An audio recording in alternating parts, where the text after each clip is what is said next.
আমরা 48 ঘন্টার আলটিমেটাম বেঁধে দিচ্ছি এই প্রশাসনকে।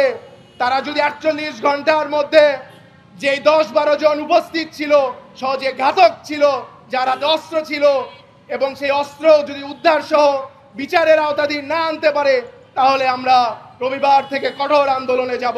ঢাকা বিশ্ববিদ্যালয়ের শিক্ষার্থী শাহরিয়ার আলম সাম্য হত্যায় জড়িত অন্যান্যদের গ্রেপ্তারে 48 ঘন্টা সময় বেঁধে দিয়েছেন শিক্ষার্থীরা। প্রায় 1.5 ঘন্টা শাহবাগ থানা ঘেরাওয়ের পর তারা এই আলটিমেটাম দিয়ে সেখান থেকে চলে যান। শুক্রবার 16 মে বেলা 11:30টার দিকে ঢাবির রাজু ভাস্কর্যের পাদদেশে অবস্থান নেন শিক্ষার্থীরা।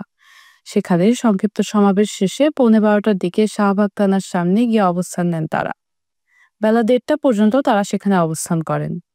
দাবি বাস্তবায়ন না হলে আবারও শাহবাগ থানা ঘেরাওয়ের হুঁশিয়ারি দেন তারা।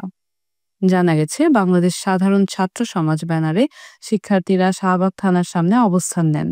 শাহরিয়ার হত্যার সব আসামিকে অবিলম্বে গ্রেপ্তার, সুষ্ঠু বিচার ও নিরাপদ ক্যাম্পাসের দাবিতে এই কর্মসূচি পালন করেন তারা। শিক্ষার্থীরা আমার ভাই কবরে, খুনি কেন বাহিরে, খুনি কেন বাহিরে, প্রশাসন কি করে, আমার ভাই মরল কেন, শাহবাগ থানা জবাব চাই সহ নানা স্লোগান দেন। প্রতিনিধি দলে বিভাগের শিক্ষক মোহাম্মদ আব্দুস সালাম, অসীম দাস, মোহাম্মদ সিরাজুল ইসলাম ও শিক্ষার্থীরা ছিলেন। পরে শিক্ষার্থীরা শাহবাগ থানা থেকে ক্যাম্পাসের দিকে চলে যান।